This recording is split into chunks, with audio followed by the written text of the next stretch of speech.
जालन्यातील अंबडमध्ये OBC समाजाकडून बंदची हाक देण्यात आली आहे। लक्ष्मण हाके यांच्या आंदोलनाला पाठिंबा देण्यासाठी आंदोलन या ठिकाणी केलं जाते। अंबडमधून रॅलीही काढली जाणार आहे।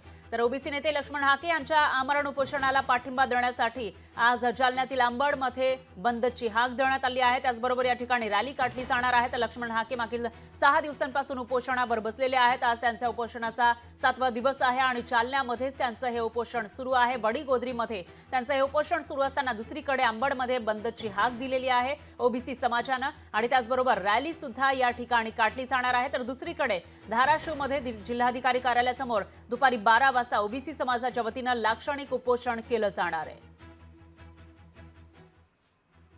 आणि याविषयी अधिक माहितीसाठी आपले प्रतिनिधी सुधाकर जाधव हे थेट आपल्यासोबत जोडले गेले आहेत। सुधाकर, काय सांगाल? एकीकडे लक्ष्मण हाके हे उपोषणाला बसलेले आहेत, तर दुसरीकडे ओबीसी समाजाकडून सुद्धा आता त्यांना समर्थन मिळताना दिसते। बंदची हाक दिली जाते आणि उपोषण सुरू केले जातात। काय अपडेट्स आहेत याविषयी?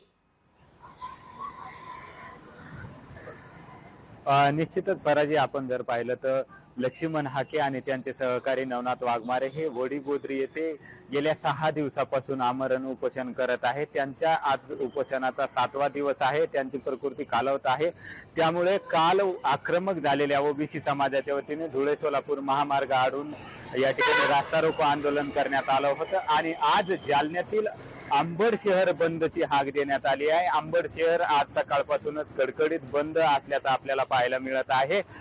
सकाळी 9 वाजता या ठिकाणी अंबड शहरामध्ये ओबीसी समाजाच्या वतीने मोठी या ठिकाणी रॅली देखील काढण्यात येणार आहे आणि अंबड शहर जे आहे ते कडकडीत बंद आहे आणि या लक्ष्मण हाके आणि नवनाथ वाघमारेच्या उपोषणाला पाठिंबा म्हणून अंबड शहर बंदची हाक देण्यात आलीचं आपल्याला पाहायला मिळत आहे। निश्चितच सुधाकर, धन्यवाद तुम्ही दिलेल्या या सविस्तर माहितीसाठी। या बंदला आता कसा प्रतिसाद मिळतो, कशा पद्धतीने बंद पाळला जातो याविषयीचे प्रत्येक अपडेट आपण तुमच्याकडून घेत राहूयात।